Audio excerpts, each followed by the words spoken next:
할렐루야. 오늘도 금요 성경 공부 시간 시작이 되었습니다. 오늘 제 3강 벌써 세 번째 시간이 되겠습니다. 우리가 오늘 세 번째 시간에 앞서서 지난 시간에 우리가 E과 A에서 다루었던 중요한 핵심 내용 몇 가지만 살펴보고 오늘 우리가 공부할 E과 B 38페이지죠. 네, 38페이지에 있는 E과 B 하나님 나라의 규범들 두 번째 시간 들어가 보도록 하겠습니다. 네, 먼저 우리 E과 A에서 살펴본 우리가 흔히 말하는 산상수훈 또 팔복에 관한 그 말씀이었는데 먼저는 대상이 중요하다 그랬습니다. 이 말씀을 듣는 그 대상이 누구냐라고 했을 때에 그 대상은 이미 예수 그리스도를 복음을 받아들이고 하나님 나라의 백성으로 살기로 결단한 그러한 모든 사람, 그러니까 예수님의 제자가 되겠죠. 그 사람들, 그러니까 우리와 같은 모든 성도들에게 주어지는 그러한 말씀이다라는 것이 이제 첫 번째였고, 그 다음에 그 말씀의 핵심 주제들이 이렇게 쭉 나오는데 우리가 먼저 3절 한 절을 잘 이해를 하면은 나머지 12절까지의 말씀의 원리를 우리가 이해를 할 수가 있습니다. 3절은 심령이 가난한 자는 복이 있나니 천국이 그들의 것이며 그렇게 설명하고 있죠. 네, 이 3절에 대해서 우리가 좀 깊이 들여다보면은 이렇게 되겠습니다. 원어적인 의미로 보면 이렇게 번역이 된다고 합니다.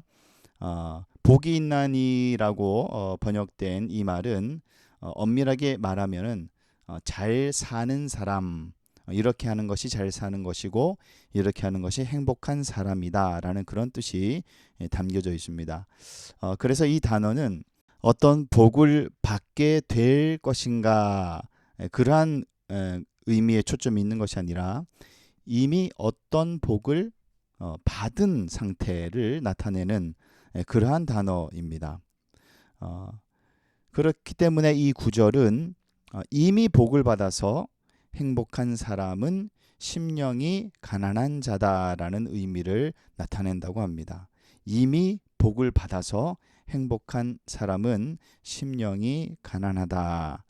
심령이 가난하면 복을 받는다라는 말씀이 아니라 심령이 가난한 자는 이미 복을 받아서 행복한 사람이라는 그 사실을 강조하는 말씀이 되는 것입니다. 그러니 이 말씀을 듣는 그 첫 번째 모든 예수님의 제자의 무리들이 예수님께서 이렇게 정의해 주시는 거죠. 너희는 이미 복 받은 사람이다. 행복한 사람이다. 왜냐하면 말씀을 통해서 이미 그 말씀을 받고 또 우리의 모든 삶의 가치관을 하나님께로 올려드리는 그래서 심령이 가난해진 너희는 이미 행복한 사람이다라는 것을 말씀해주고 있는 것이죠. 지난 시간에 계속해서 우리가 살폈지만 참된 행복, 이 땅에서의 잘 된다라는 그러한 세상의 기준과는 정 다른 그러한 기준이 되는 것이고 그리고 그러한 자가 받는 복이 또 천국이다라고 천국이 그들의 것이기 때문에 심령의 가난함 이것은 참된 행복이고 그리고 참 잘된 일이라라는 이제 그러한 의미가 담겨져 있습니다. 이 원리가 나머지 4절, 5절, 6절, 12절까지 이어지는 그 말씀에 동일한 영적 원리로 작용이 되는 것이죠. 그래서 우리 다른 성경, 영어 성경 중에 NASB 버전이 있습니다. 그것을 이제 우리말로 옮긴 성경을 보면은 이렇게 번역이 되어 있어요. 복되도다 마음이 가난한 사람들이여. 이미 복을 받은 것을 강조하는 이 복되도다라는 말이 가장 구절의 앞쪽에 나옵니다. 그래서 4절 같은 경우도 복되도다 슬퍼하는 사람들, 애통하는 사람들, 그들에게 위로가 있을 것이다. 5절도 복되도다 온유한 사람들이여 당신들은 이미 땅을 유업으로 받았습니다. 6절도 복되도다 의에 줄이고 목마른 사람들이여 당신들은 배부를 것입니다. 여기서 배부르다라는 것은 육신의 배가 아니라 하나님과의 관계성을 얘기하는 것입니다. 하나님과의 깊은 관계 속으로 들어가는 이제 그러한 복을 받는 것이고 계속해서 7절, 8절 그리고 12절까지 계속해서 이 복되도다라는 이 선언이 먼저 앞에 나온다라는 것을 우리가 좀 기억했으면 좋겠습니다. 지난 시간에 그래서 우리가 이 산상순에 대한 부분을 핵심적인 그러한 의미들을 살피고 이것이 의미하는 것이 무엇인지에 대해서 우리가 보았습니다. 그러면 오늘 이제 두 번째 E과 B로 넘어와서 지난 시간은 이제 행복의 규범들, 이번에는 여기 보니까 책임의 생활 규범들 38페이지 여기 보시면 이렇게 큰 타이틀이 달려 있죠. 여기에 보니까 이제 그림이 또 나오네요. 두 종류의 사람이 있습니다. A, B 이렇게 나눠져 있는데 한 사람은 이렇게 웃으면서 한 손에 초를 높이 들고 있는 사람이 있고 한 사람은 이 불을 좀 이렇게 얼굴도 어둡고 무엇으로 이렇게 가리려는 이제 그러한 의도가 있는 그림으로 그렇게 보여집니다. 자, 이것을 한번 우리가 살펴보도록 하겠는데 오늘 본문은 마태복음 5장 13절에서 16절까지의 말씀, 조금 짧은 내용의 말씀이 되겠습니다. 그래서 좀 빨리 끝나지 않을까 싶습니다. 1번 문제부터 한번 살펴보도록 하겠습니다. 우리는 지난과에서 팔복의 첫 번째 규범의 그룹인 팔복에서 하나님의 나라는 행복의 왕국이다라는 것을 배웠습니다. 그러나 기억해야 할 것은 하나님 나라의 일원이 된 사람들은 자신의 행복만이 아닌 친구나 이웃들의 행복과 복지를 위한 책임도 있다라는 사실입니다. 그렇죠. 팔복에 이어지는 구절들을 계속 읽어 보시면 이 하나님과의 관계 그리고 동시에 이웃과의 관계, 다른 사람들과의 관계도 전반적으로 포함하고 있다라는 사실을 우리가 알 수 있을 것입니다. 이렇게 팔복에서 이어지는 구절들을 읽어보면 거기에 나오는 두 가지 상징을 찾아보십시오. 이렇게 되어 있네요. 예수님은 이 상징들을 사용하셔서 다른 사람을 향한 그리스도인의 책임에 대해 설명하고 계십니다. A번, 이 두 가지 상징들은 무엇이겠습니까? 이렇게 말하고 있죠. 정답은 소금과 빛인데 이 책임에 관한 규범은 어디에서 시작해서 어디에서 끝납니까? 바로 오늘 우리가 살펴볼 본문인 마태복음 5장 13절에서 16절까지의 말씀이 이제 되겠습니다. 자, 그러면 2번 문제로 넘어가서 이제 이 본문을 읽어야겠죠. 마태복음 5장 13절부터 16절까지의 말씀을 한번 우리 다 같이 읽어보도록 하겠습니다. 제가 빠른 속도로 한번 읽겠습니다. 너희는 세상의 소금이니 소금이 만일 그 맛을 잃으면 무엇으로 짜게 하리요? 후에는 아무 쓸데 없어 다만 밖에 버려져 사람에게 밟힐 뿐이니라. 너희는 세상의 빛이라. 산 위에 있는 동네가 숨겨지지 못할 것이요 사람이 등불을 켜서 말 아래에 두지 아니하고 등경 위에 두나니 이러므로 집안 모든 사람에게 비치느니라. 이같이 너희 빛이 사람 앞에 비치게 하여 그들로 너희 착한 행실을 보고 하늘에 계신 너희 아버지께 영광을 돌리게 하라. 아멘. 우리가 흔히 알고 있는 이 소금과 그 다음에 빛이라는 이 개념의 말씀이 이전 절의 말씀이었던 팔복에 관한 말씀과 전혀 무관한 다른 내용의 말씀이 아니라 이어서 연결이 되는 관계성이 있는 말씀이라는 것을 우리가 인지를 하고 이제 우리가 시작을 해야 될 것입니다. 그래서 이어지는 첫 번째 하나님 나라의 규범들 첫 번째 우리가 지난 시간에 팔복을 우리가 간략하게 보면서 살펴보고 오늘은 이어지는 그 흐름 말씀 주제 아래서 이제 책임의 생활 규범들이라는 타이틀을 가지고 이제 보는 것입니다.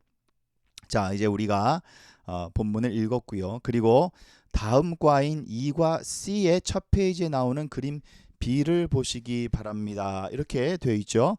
좀 페이지를 좀 넘기셔야 될 것 같습니다. E과 C에 보면은 이게 몇 페이지에 있냐면 44페이지입니다. 몇 장 이렇게 앞으로 넘기셔서 44페이지를 보시면 거기에 이렇게 그림이 쭉 나옵니다. 그룹 1, 그 다음에 그룹 2, 그 다음에 그룹 3 이렇게 나오죠.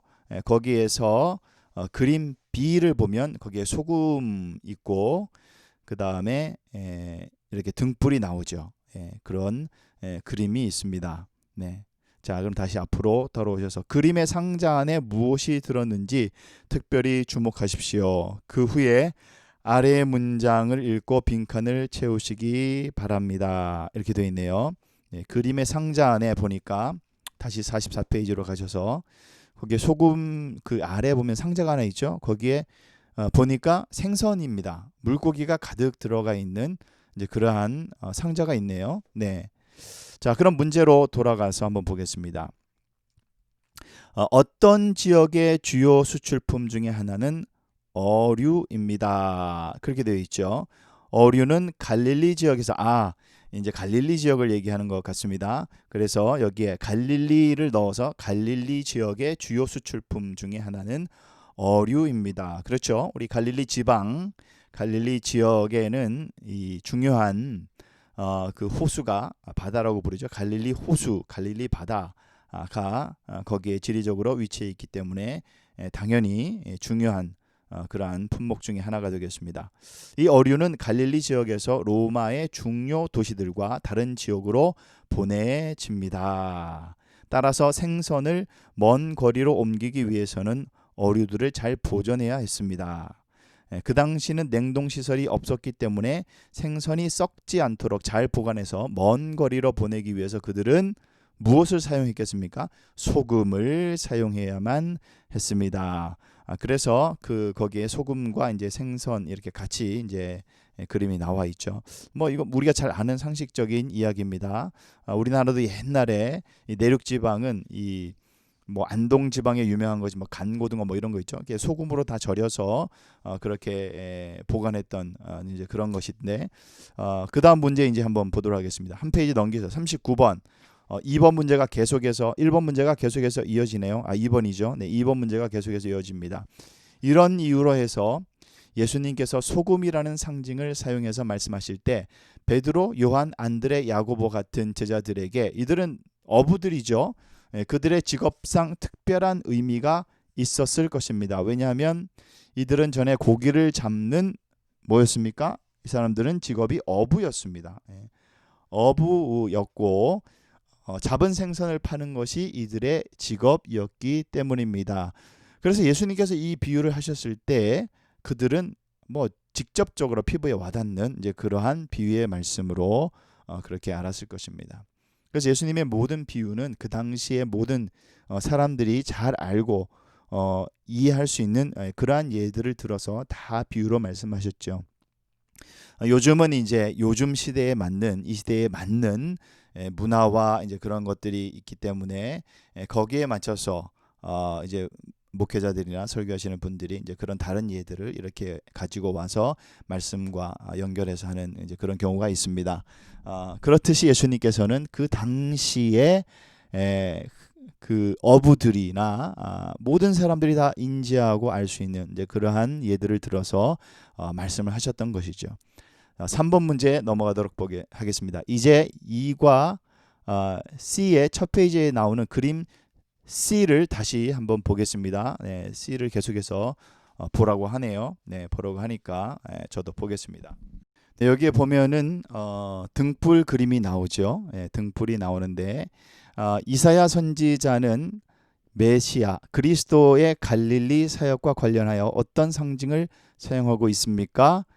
여기에서 이사야서 42장 그리고 49장 여기 우리 교재에는 나와 있지 않지만 여러분께서 참고적으로 찾아보시기 바랍니다.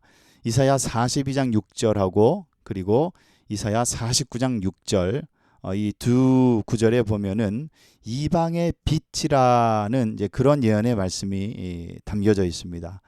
그래서 예수님의 갈릴리 사역과 관련해서 사용한 상징은 바로 이 빛이 되겠습니다. 4번 문제로 넘어가서, 그렇다면 예수님께서 제자들에게 너희는 세상의 빛이라고 말씀하셨을 때 예수님은 사실 제자들에게 어느 지역에서, 갈릴리 지역에서, 그리고 후에 세상을 향한 어떠한 자격으로서의 사역에, 여기에 정답은 메시아로서의 사역의 한 부분이라고 되어 있습니다. 예수님의 이 사역의 한 부분을 담당해서 그 역할을 감당할 것이라는 그런 말씀이시겠죠. 그러한 너희는 세상의 빛이다라고 말씀하셨을 때에 갈릴리 지역뿐만 아니라 그 이후에 온 세상을 향한 그리스도의 복음을 증거하는 그 사역의 한 부분이 될 것이다 라는 그 말씀을 하고 있다, 그렇게 볼 수가 있겠고, 5번 문제로 넘어가서요.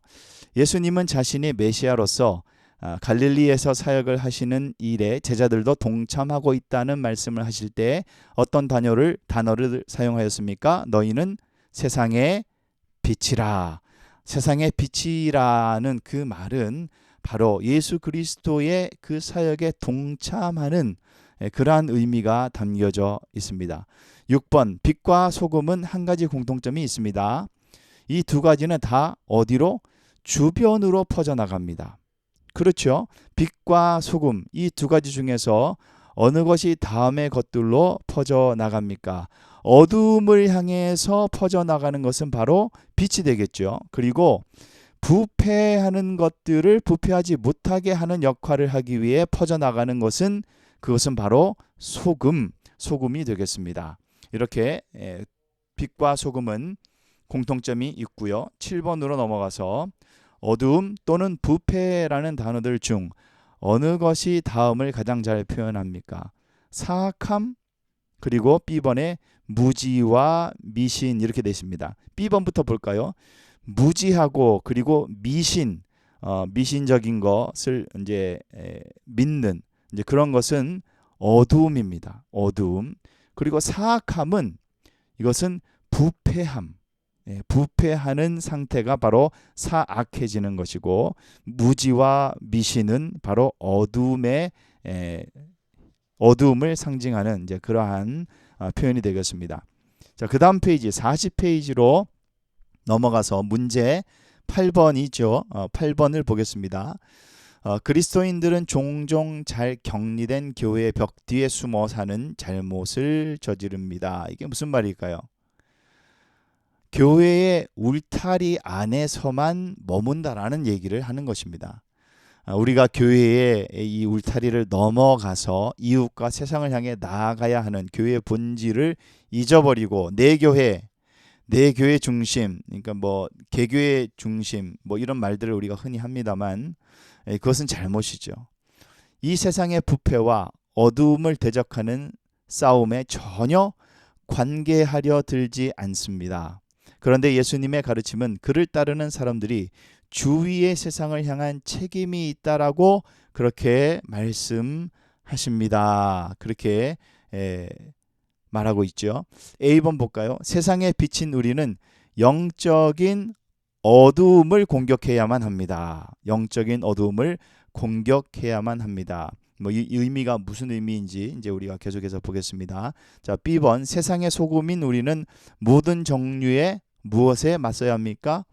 부패에 맞서야 합니다.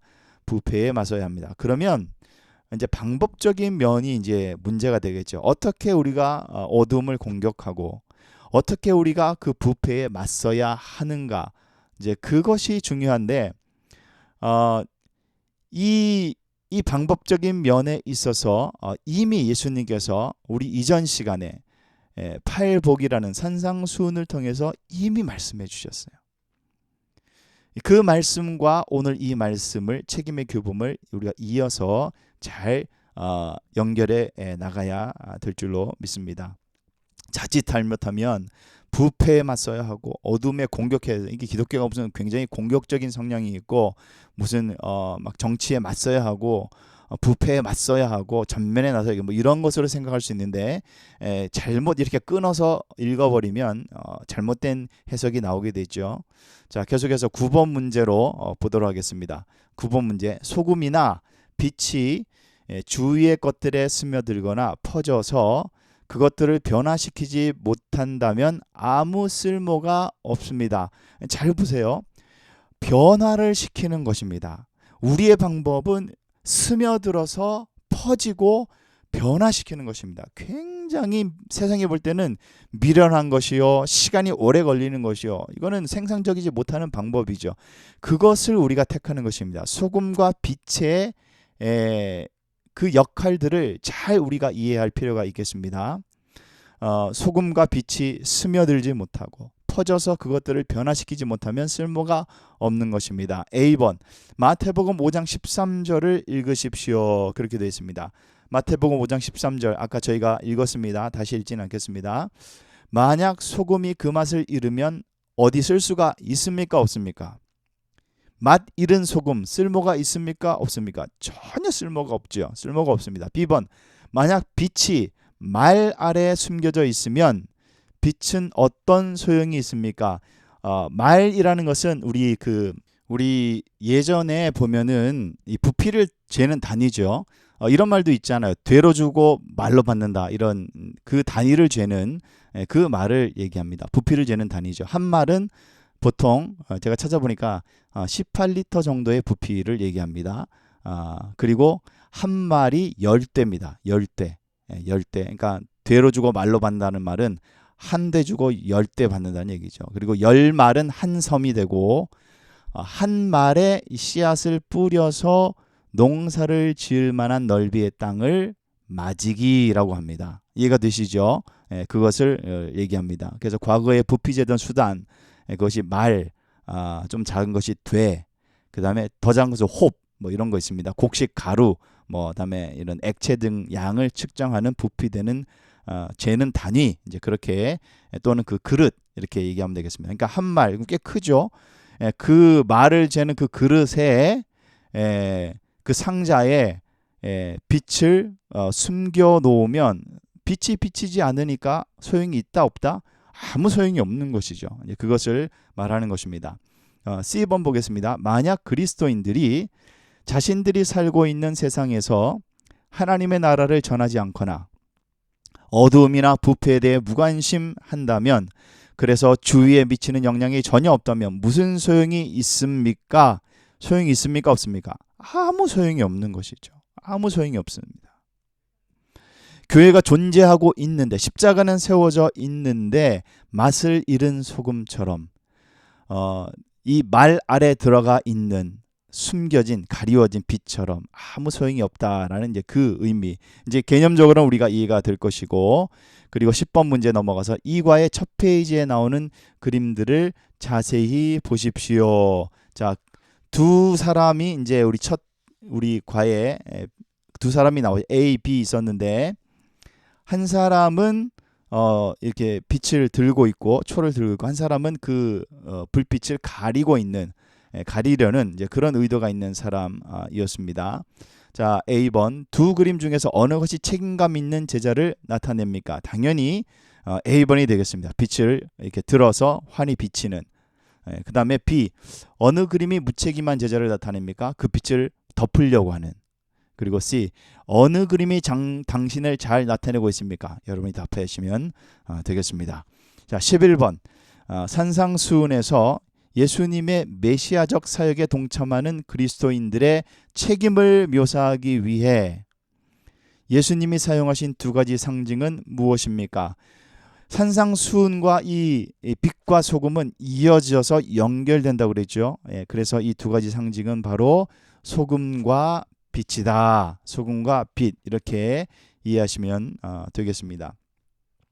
12번 문제로 넘어가서 마태복음 5장 13절에서 16절 다시 읽으라고 합니다. 여러분 다시 한번 읽어보십시오. 다시 읽으시고, 그리고 마태복음 5장 13절에서 16절까지의 말씀에서 당신이 관찰한 내용에 대해서 그러니까 이렇게 쭉 눈으로 관찰하신 그 내용에서 본문에 없지만 뜻을 설명하는, 해석하는 내용에 대해서는 해. 이 본문이 가르치고 있는 진리를 자신의 삶에 적용하는 내용에 대해서는 적이라고 쓰십시오. 자, 그래서 이 문제에서는 관찰, 그리고 그 관찰한 내용을 가지고 해석되는 설명, 그 다음에 거기에서 그치지 않고 그것을 자신의 삶에 적용하는 데까지, 이것이 올바른 성경을 보는 자세입니다. 성경을 공부하고 성경을 읽는 올바른 자세가 바로 이 세 가지, 관찰, 그리고 그 내용을 뜻을 분명히 해석하고 아는, 그 다음에 그 해석, 그 다음에 내 삶에 적용하는 적용의 방법까지가 이루어져야지만이 된다라고 보통 그렇게 우리가 말씀 적용할 때 볼 때 가르치는 내용들입니다. 자, 그러면 A번부터 한번 보도록 하겠습니다. 자, 관찰은 관, 다음에 해석은 해, 다음에 삶의 적용은 적, 이렇게 세 가지로 적어 보시면 되겠습니다. A번은 이미 예제로 답이 달려 있죠. 예수님께서 그의 제자들에게 말씀하고 계셨다, 이렇게 되어 있습니다. 이미 예수님께서 그 말씀을 증거하실 때 그 대상이 정해져 있다고 그랬죠. 이 말씀도 마찬가지입니다. 이 소금과 빛에 대한 말씀도 믿지 않는 사람들에게 하신 말씀이 아니라 이미 믿고 아는 자들, 그러니까 우리 모든 성도들에게, 제자들에게 하시는 말씀이 되겠습니다. 그래서 예수님의 제자들은 세상의 소금이다. 이것은 말씀에 나타난 그대로죠. 그래서 이거는 관 되겠습니다. 관찰하면 알 수 있는 사실들. 그 다음에 C번, 예수님의 제자들은 세상의 빛이다. 이것도 성경을 읽으면 관찰이 되는, 있는 그대로 보여지는 관. 그 다음에 D번, 소금은 음식이 썩는 것을 방지한다. 성경에는 이렇게 나와 있지 않지만 소금의 역할을 우리가 잘 알고 있습니다. 소금은 그러한 기능을 하고 있습니다. 이것은 이제 소금에 대한 의미를 해석하는 거죠. 그래서 소금은 어떠한 것을, 부패하는 것을, 썩는 것을 방지하는 역할을 한다. 그러면 해가 되겠습니다. 2번 보겠습니다. 그리스도인으로서 우리가 살고 있는 사회의 삶의 기준이 점점 나빠지는 것을 방지할 수 있는 모든 일에 우리가 힘써야만 한다. 이것은 적용해야 되겠습니다. 적용. 이 말씀을 보고 듣고 깨달아서 의미하는 바가 해석이 되고, 그 다음에 그러면 우리가 어떻게 할 것인가라는 적용에 이르는 삶의 적용 부분이 되겠습니다. 그 일들을 우리가 찾아서 힘써야 된다. 그 다음에 F, 빛은 어두움을 물리친다. 네, 이것은 빛의 기능적인 면을 우리가 상식적으로, 지식적으로 알 수 있는 부분을 이제 해석한 기능적인 부분이죠. 그러면 해가 되겠습니다. G 볼까요? 성경에서 어두움은 무지나 미신을 말한다. 직접적으로 성경에서 말하고 있지 않지만 그 어두움의 의미를 우리가 알고 있습니다. 그래서 무지나 미신을 말한다라는 것은 바로 해석적인 관점에서 보는 그러한 어둠에 대한 해석이 되겠고, H 보겠습니다. H, 그리스도인으로서 무지나 미신을 대적해서 하나님의 진리를 수호해야 한다, 지켜야 한다. 그러한 어떤 미신적인 종교적인 영향들이 말씀의 진리에 파고 들어오는 것을 우리가 막아야 되죠. 막아야 됩니다. 그것은 이제 적용점이 되겠습니다. I 보겠습니다. I, 소금이 짠맛을 잃으면 아무런 가치도 없다. 무슨 소용이 있냐라고 그렇게 말씀하셨죠. 그래서 이거는 관이 되겠습니다. J 보겠습니다. 내가 그리스도인으로서 사는 삶이 특별하게 다르지 않다면 내 전도도 별 가치가 없다. 맞는 말이죠. 그리스도인의 사는 삶이 특별하게 다르지 않다면 내가 증거하는 전도도 별 가치가 없다. 이것은 이제 적용점이 되겠습니다. 그러면 소금과 빛으로서의 이러한 기능의 역할을 우리가 감당해야 된다는 것을 우리가 알고, 그러면 어떠한 삶을 살아야 될지, 이제 다 이전과는 다른 삶을 살아야 되죠. 여기 이제 특별하다라고 이제 그렇게 했는데, 특별하다기보다는 그리스도인으로서의 삶을 사는 그 자체가 이제 특별한 것이 되겠습니다. 자, K번 보겠습니다. 그 누구도 등불을 켠 후에 다른 것으로 막아놓지 않는다. 이렇게 되어 있죠. 맞습니다. 이것은 등불을 켠 후에 막아놓는 것은 어리석은 일이다. 이제 그렇게 말씀을 했습니다. 자, 그 다음에 L 보겠습니다. 등불을 켜서 집안 모든 사람들이 볼 수 있게 둔다. 당연히 여기 말씀에 나온 그대로입니다. 모든 사람이 다 볼 수 있도록 등불을 켠다라는 그런 말씀이 그대로 나와 있죠. 이거는 관 되겠습니다. M 보겠습니다. 내가 예수님과 그분의 삶의 기준들에 대해 증거하는 것을 남들이 분명하게 볼 수 있어야 한다. 빛이 비추는 것처럼, 빛이 비추어서 모든 사람들이 보는 것처럼 분명히 볼 수 있어야 한다. 이것은 적용점입니다. 반드시 우리가 그런 삶을 살아야 한다라는 것입니다. 자, 13번은 생각해 보기 되겠습니다. 문제를 한번 먼저 읽어보도록 하겠습니다. 당신의 문화나 사회 속의 어두움은 어떻게 나타나고 있습니까? 우리는 그리스도의 빛으로 어떻게 이러한 어두움을 공격하고 이길 수 있을까요? 구체적인 방법을 생각해 보십시오. B번, 당신의 문화나 사회 속의 부패는 어떻게 나타나고 있습니까? 세상의 소금인 당신은 어떻게 이러한 부패를 막을 수 있습니까? 네, 이것은 제가 뭐 이렇게 따로 말씀을 드리지 않겠습니다. 우리가 이것을 고민하고 생각해 봐야 할 문제입니다. 우리가 문화나 사회나 이 모든 세상에 흘러가는 이 이야기들을 우리가 무관심해서는 안 되겠습니다. 우리가 보고 그것을 말씀의 기준을 통해서 우리가 그것을 판단하고 그리고 어떻게 해야 할까라는 그러한 기준점을 세울 수 있는 것이 또 그리스도인이 되어야 될 줄로 믿습니다. 자, 한번 각자 생각해서 적어 보시면 좋겠습니다. 14번으로 넘어가겠습니다. 세상을 향한 그리스도인의 책임에 대한 성경의 가르침은 어디에서 찾을 수 있습니까? 어디입니까? 우리가 오늘 보고 있는 마태복음 5장 13절부터 16절 빛과 소금에 대한 그 얘기가 세상을 향한 그리스도인의 책임에 대한 가르침이다. 그렇게 우리가 얘기할 수가 있어야 되겠습니다. 15번, 잠시 마태복음 5장의 분석으로 다시 돌아가 봅시다. 아래의 세 개의 제목 중에서 어느 것이 소금과 빛을 상징하는 하나로 묶는 구조를 잘 설명해주는 주제입니까? 이 세 가지가 있죠. 행복의 규범들, B 평안의 규범들, C 책임의 규범들. 무엇이겠습니까? 책임의 규범이 되겠죠. 책임의 규범. 행복의 규범은 우리가 이전 시간에 배웠던 8가지 팔복에 대한 그러한 규범이 되겠습니다. 16번은 넘어가고요. 17번 보도록 하겠습니다.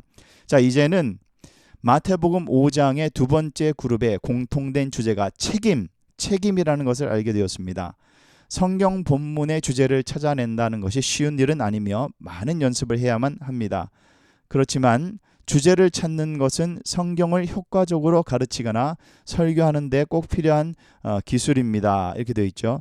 사실 이 교재가 목회자들을 가르치는 그러한 어떤 신학교에서는 사실 이거를 과목으로 가르치는 곳도 있다고 합니다. 또 이 교재가 원래는 이 선교지에서 현지 신학생들을 가르치는 교재로 쓰였기 때문에 이런 표현들이 나오는 것입니다. 근데 뭐 괜찮습니다. 우리 평신도들도 똑같이 이러한 관점으로 성경을 보는 것은 맞는 것이기 때문에 계속해서 보도록 하겠습니다. 본 교재 3권이 추구하는 목적의 하나가 바로 성경을 읽고 공부할 때 성경을 잘 분석할 수 있도록 가르치는 것입니다. 당신도 기대하는 바와 같이 3권을 공부하는 동안 이러한 분석을 하는 연습의 기회가 많이 주어질 것입니다. 그렇다면 오래 기다릴 필요 없이 지금 당장 시작해 봅시다.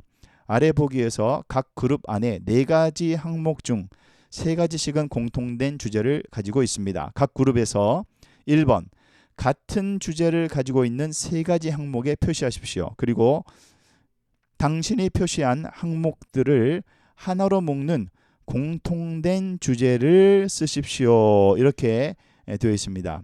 자, 17번에 그룹 A가 나오고요. 그룹 B가 나오죠. 그룹 A에는 마태, 마가, 누가, 요한복음 4복음서를 이렇게 나열해 놓고 있습니다. 그렇죠? 네. 그 다음에 그룹 B에는 둘, 그리고 셋, 그리고 테이블 9 이렇게 되어 있습니다. 자, 그리고 나서 공통 주제는 무엇인가 이제 이렇게 되어 있는데 요 문제 뒷면에 가면 43페이지에 보면은 그룹 C 그리고 그룹 D까지 있습니다. 네, 문제가 좀 기네요. 네, 43페이지 한 장 넘기셔서 보면은 그룹 C에는 헤롯 안티파스라고도 하죠. 그다음에 나사렛 아켈라오 그리고 헤롯 빌립 여기에 해당하는 공통 주제를 이제 쓰시고 그룹 D 피라미드 집 지구라트 고양이 이게 공통 주제 무엇인가 이제 이렇게 되어 있습니다. 자, 요 문제를 한번 우리 살펴보도록 하겠습니다.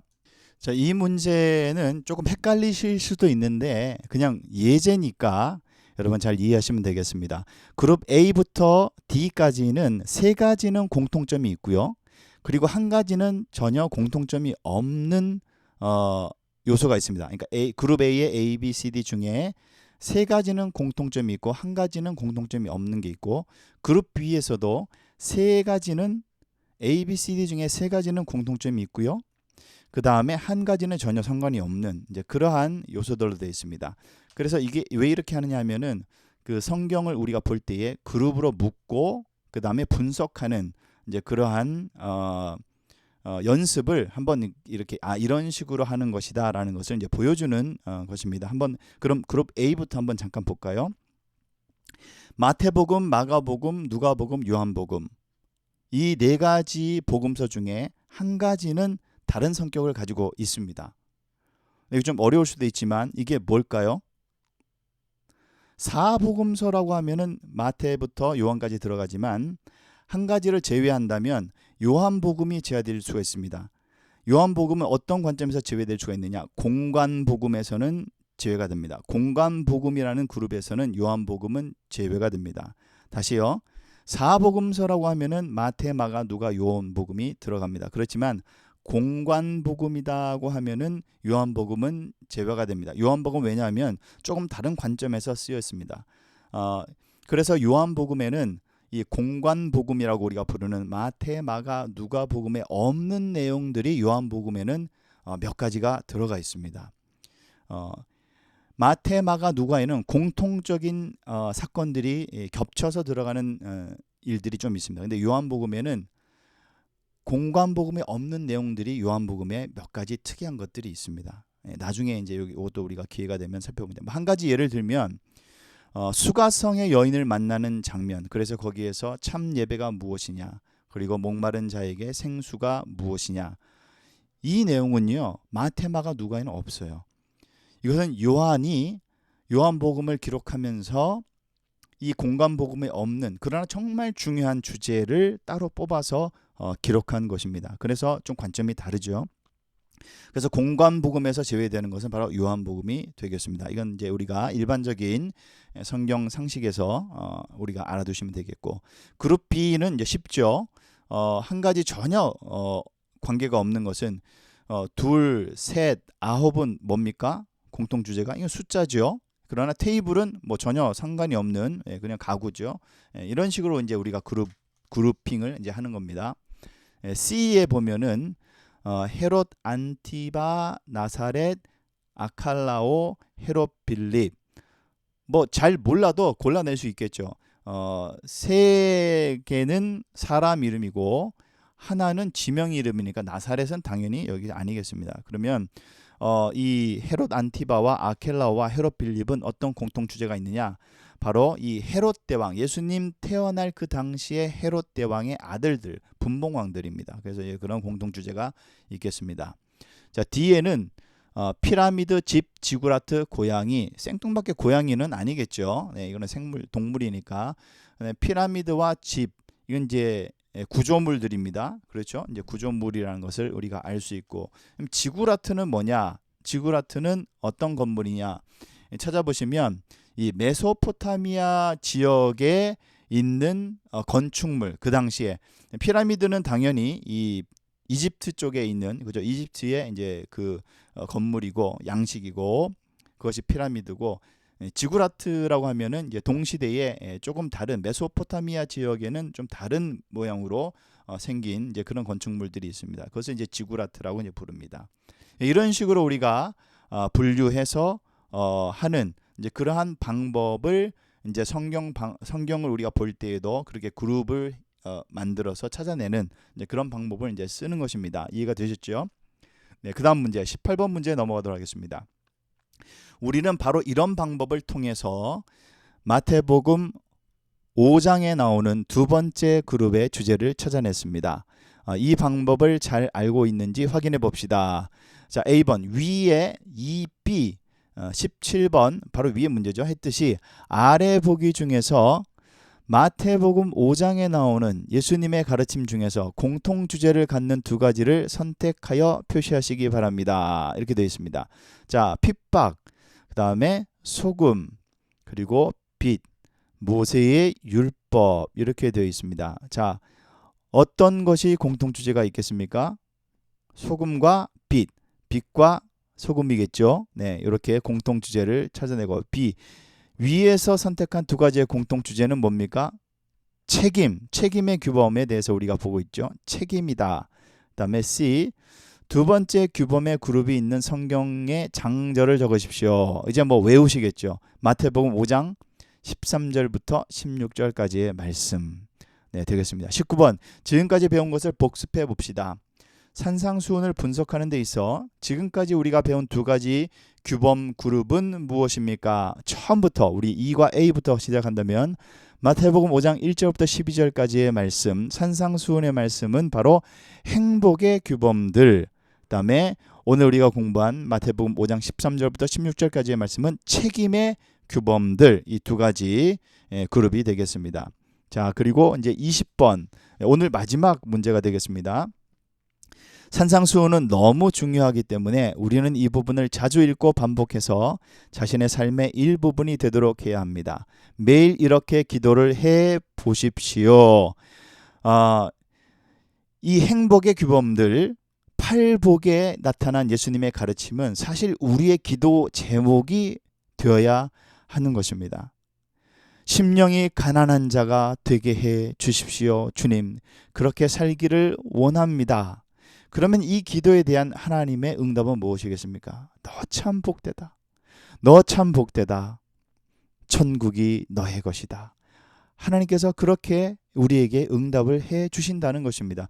사실 우리는 우리 실력으로 이것을 지킬 수가 없죠. 그렇기에 우리는 말씀이 필요하고 예수님이 필요하고 또 우리는 그분 앞에 무릎을 꿇는 것입니다. 이게 문제에 나와 있는 것처럼 주님, 하나님 나라의 생활 규범을 따라 살도록 도와주십시오. 이거는 성령께서 우리 주님께서 도와주시지 않으면 우리 이렇게 살 수가 없다라는 것을 무릎 꿇는 것, 그것이 바로 심령의 가난한 상태죠. 그러한 자를 예수님은 너 이미 복되다. 그리고 천국이 이미 너의 것이다 라고 응답을 주시는 것입니다. 그래서 이 8가지의 모든 규범은 우리의 사실 기도의 제목이 되어야 됩니다. 주님, 애통하는 자가 되게 해주십시오. 온유한 자가 되게 해주십시오. 의에 줄이고 목마른 자가 되게 해주십시오. 긍휼히 여기는 자가 되게 해주시고 마음이 청결한 자가 되게 해주십시오. 화평케 하는 자가 되게 해주시고 의를 위하여 박해받고 고난받는 그러한 자가 되게 해주시고 예수님 때문에 욕먹고 박해받는 그러한 자리에까지 우리가 나아갈 수 있도록 주님 우리에게 힘 주십시오. 이것이 우리의 기도의 제목이 되어야 될 줄로 믿습니다. 우리 다음 과에서는 마태복음 5장에 기록되어 있는 마지막 규범의 그룹에 대해서도 배우도록 하겠습니다. 이렇게 오늘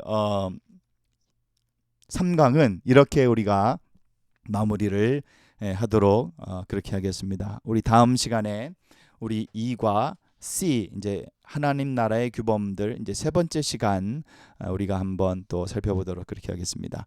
네, 제가 기도하고 오늘 마무리하도록 하겠습니다. 주오신 주님 감사합니다. 그리스도인으로서 또 책임 있는 삶을 살기를 원하오니 어떻게 살아야 할지 주님 말씀하여 주셨습니다. 그 말씀 따라 살아가는 우리 모든 믿음의 성도들 되게 하여 주시고 매일매일 기도의 제목이 주님 가르쳐 주신 하나님 나라의 규범들, 그것이 우리의 기도의 제목이 되게 해주셔서 매일매일의 삶 속에서 그러한 책임 있는 삶, 그리스도인으로서의 참 빛과 소금의 역할을 잘 감당하는 삶 살게 도와주시옵소서. 이 밤도 주시는 주님의 귀한 평강을 우리가 얻습니다. 주님 우리와 함께 하시고 또 밝아오는 내일 새 아침을 맞이하게 하여 주옵소서. 감사드리며 살아계신 예수님의 이름으로 기도하옵나이다. 아멘. 네, 오늘 강의 이것으로 마치도록 하겠습니다. 감사합니다.